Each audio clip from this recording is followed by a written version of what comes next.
Kim, a gente também pediu para o pessoal que acompanha a gente aqui no My News mandar perguntas para você.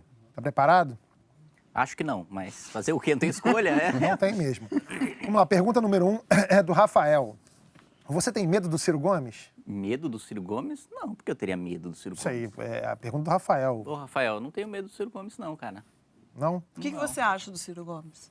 Eu acho que o cara é destemperado demais para ser presidente da República como ele quer ser, né? Mas dentro dos quadros da esquerda, hoje, pelo menos para 2022, eu acho que está na frente, né? No vácuo de poder que o Lula deixou ali das lideranças de esquerda, acho que o Ciro é que está na melhor posição. E a Tabata tem medo do Ciro Gomes, você acha? A Tabata tem? Eu acho que não. Eu acho que ela não está acostumada com o nível de ataque que ela está sofrendo, mas a política faz você gerar casca e a Tabata está começando a ficar casca grossa agora. Caindo na real, né? Bom para ela, né? Bom pra ela, Tomara né? que ela crie essa casca mesmo. Segunda pergunta, Rodrigo Camargo. Você vai ser candidato a prefeito por São Paulo? Não vou ser candidato a prefeito por São Paulo. Isso já passou pela sua cabeça? Não. Nunca? Eu gosto do legislativo. Eu sou discípulo de Montesquieu. Acho que o legislativo é o mais representativo, o nobre dos poderes. Vou sempre ficar no legislativo. Sempre? Sempre. Muito bem. A próxima pergunta é do Escobar DML. Por que o movimento partidário lançou tanta gente na política? Porque o movimento é suprapartidário, né? Ele está acima, não acima moralmente ou politicamente, mas acima enquanto estrutura, tanto que a gente tem candidatos em diversos partidos políticos diferentes, todos seguindo exatamente a mesma linha, todos votando exatamente como querem. Eu, pessoalmente, estou até tendo uma liberdade maior do que eu imaginava dentro do Democratas, porque eu sou vice-líder do partido e, às vezes, eu uso o tempo de liderança do partido para falar contra o posicionamento do próprio partido. Então, nesse sentido, acho que a gente lançou candidatos porque a gente acredita na mudança institucional da política, não bastava simplesmente lutar contra alguma coisa, mas propor, que é justamente o mais difícil de se fazer, e a gente está passando por essa dificuldade agora. E lançar por diversos partidos diferentes é porque, basicamente, a gente não tem partido no Brasil. Nós temos legendas, com raríssimas exceções, mas pessoas unidas por um programa, efetivamente, muito difícil. Né? Como é que é? Isso é muito louco, né? Porque no Brasil, as pessoas... A gente não vota em partidos, mas, quer dizer, algumas pessoas votam em partidos, mas, assim, você vê muito mais a pessoa que o partido. Você consegue ver alguma unidade ali no DEM? Assim, você falou, você usa o tempo da liderança para falar contra o partido, mas você vê alguma similaridade entre o que você fala, o que você representa e os seus colegas de partido? Muitas. Primeiro, eu acho que não é uma coisa de Brasil especificamente. Eu acho que a política em si foca mais na pessoa do que no partido. Eu acho que, especificamente no Brasil, os partidos têm menos força, e têm menos organização, e têm menos estrutura e coesão e trabalho de propaganda do que em países desenvolvidos. Mas a política em si tende a ser mais personalista justamente por ter um caráter mais emocional, né? As pessoas se emocionam e se apaixonam por pessoas, não por instituições. Instituição é um negócio que brocha, né? Puta, é uma instituição. Uhum. Né? Então, a política trabalha muito em cima da pessoa. Mas eu vejo certa coesão também dentro do DEM, principalmente em relação à questão econômica, né? Eu acho que em relação a privatizações, reforma previdenciária, reforma tributária, tem certo alinhamento de pensamento em relação a isso. Agora, visões sobre o Estatuto do Desarmamento, por exemplo, ou escola sem partido, ou cotas, aí você tem divergências bem grandes.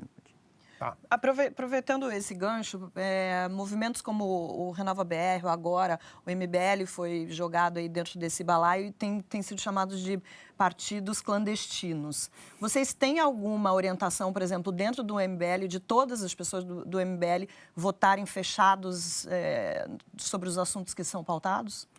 Não existe essa reunião para fechamento de questão, digamos assim, porque todo mundo já instintivamente já sabe o que acredita, todo mundo já está junto pelo mesmo ideal, digamos assim. E aí eu acho que tem até uma diferença fundamental ali, principalmente para o Renova, porque o Renova tem certas pautas genéricas, assim, mas junta treinou desde a Joênia da Rede até o Poit do Novo, né? Que tem visões de mundo completamente diferentes e votam completamente diferente no plenário nas comissões.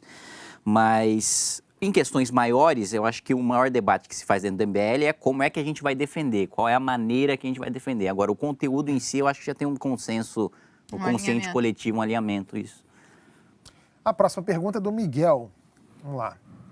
O que achou da forma como o MBL foi tratado por Moro nas mensagens vazadas e o que acha do conteúdo dessas mensagens de Moro, Dallagnol e os outros procuradores? Eu perguntei conteúdo, por isso não vale fugir da pergunta. Ele já está achando que você vai fugir da pergunta. Olha, na minha gestão, quando eu fiz um viaduto lá no... Não, é o seguinte, primeiro, sobre toda essa questão, indo macro, assim, né, de cima para baixo. Primeiro, eu acho que a gente precisa passar, as mensagens precisam ser periciadas, efetivamente, para ter o uso na justiça e tal.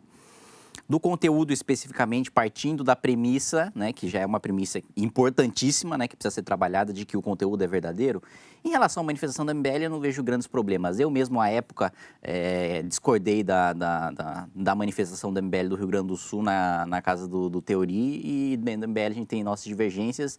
E, mas, puta, ele chamou de tonto, ninguém gosta de ser chamado de tonto. É óbvio que ninguém gosta de ser chamado de tonto, mas eu chamei outras pessoas, autoridades da República, de coisas muito piores nas minhas conversas privadas, né? Então, eu não vejo grandes problemas, não vou ficar magoado em razão disso. Sem mágoas. Não, ele até, no dia que saiu a matéria, ele ligou e tal, falou, não, caso eu tenha hipoteticamente falado isso, né?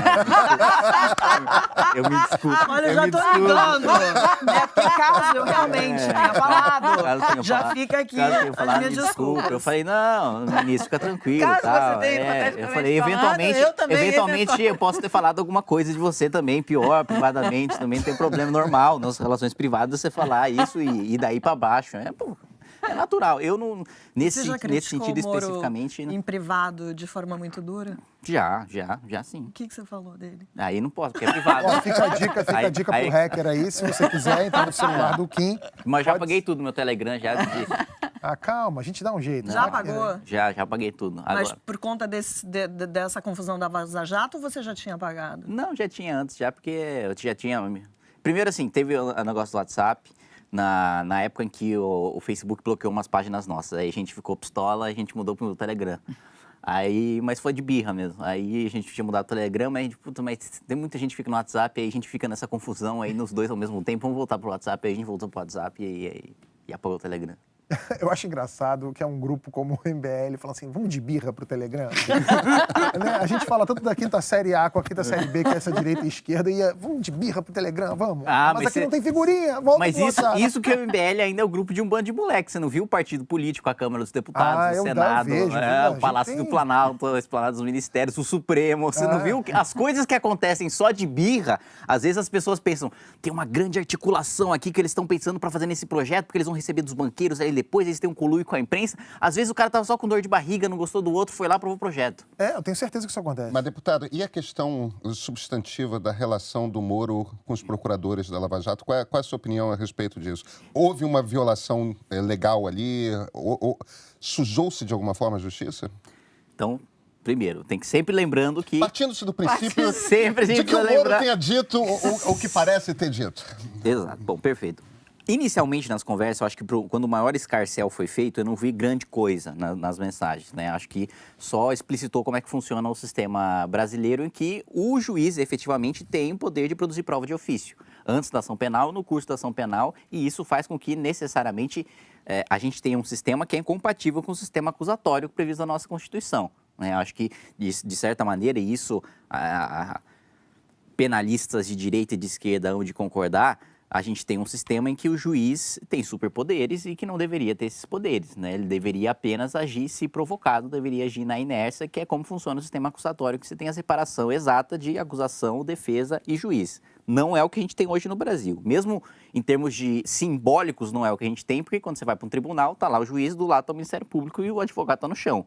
Pode parecer besteira, mas efetivamente o que se representa no símbolo é que o cara que oferece acusação e pede uma liminar, toma café e almoça todo dia com o juiz que vai conferir que vai dar aquela liminar e vai dar ou não vai dar aquela liminar com base na simpatia que ele tem com o procurador e não efetivamente, necessariamente, em razão do mérito, né? Esse é o primeiro ponto. Acho que explicitou essa relação que acontece no país inteiro e que é estrutural do nosso sistema, porque ele permite que o juiz possa produzir prova de ofício. Se eu te acusar de alguma coisa, entrar com uma ação penal privada contra você e falar, olha, produzi prova X, não quero mais produzir nada. O juiz pode falar, não, eu quero que produza prova Y quanto o Pedro também, porque eu quero que produza. É uma anomalia, pessoalmente, eu acho que uma anomalia do nosso sistema que acontece. Posteriormente, o que eu comecei a achar problemático das mensagens, aí mais uma vez lembrando, partindo da premissa de que são verdadeiras, essa é uma premissa a ser verificada. A primeira coisa que me chamou a atenção foi a questão do Dallagnol falando sobre utilizar a imagem da Lava Jato para fazer uma empresa, um instituto e obter lucro e etc.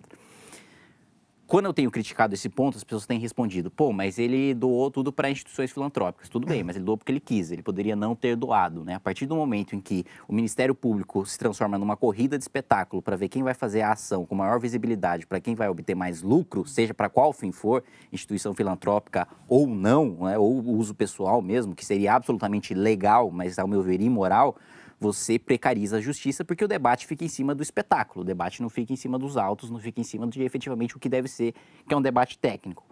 Um outro ponto preocupante é o fato de haver indução, né, isso não no primeiro pacote de mensagem, mas assim, no terceiro, no quarto, nem sei, tá que nem fase da Lava Jato já, esse vazamento do Intercept, já ninguém mais sabe que número que tá, mas eu vejo o problema a partir do momento em que o juiz, o julgador, ele indica para o Ministério Público provas que devem ser geradas que estão fora dos autos. Ele conversa com o procurador para indicar a produção de prova de algo que está fora. Se tivesse dentro dos autos, olha, dentro do processo tem XYZ que vocês não se atentaram. E é o que eu falei, o problema estrutural que tem no sistema brasileiro. Agora, a partir do momento que se aponta algo que está fora, aí eu acho que sim, você encontra um vício processual. Mais uma vez, a ver se é válido ou se não é válido. E aí a gente precisa também pensar do ponto de vista jurídico, né? Porque do ponto de vista jurídico, a conversa em si, mesmo sendo verdadeira, é uma prova ilícita, mas ao mesmo tempo que a prova ilícita não pode ser utilizada para acusação, a jurisprudência do Supremo fala que ela pode ser utilizada para defesa, né? Então isso pode ter repercussões na prática nos casos da Lava Jato. Pessoal, já tá vendo a pré-estreia do filme do Movimento Brasil Livre, que a gente tem imagens exclusivas dos bastidores do MBL. Você vai conhecer cada um que tá aí dentro do Movimento Brasil Livre, quem tá na frente, quem tá por trás, quem tá do lado, quem tá na diagonal, e também do impeachment. Todas as reuniões, Michel Temer, Eduardo Cunha, todos os atores envolvidos, você vai saber exatamente o que aconteceu. Compra aí, nãovaitergolpe.com.br.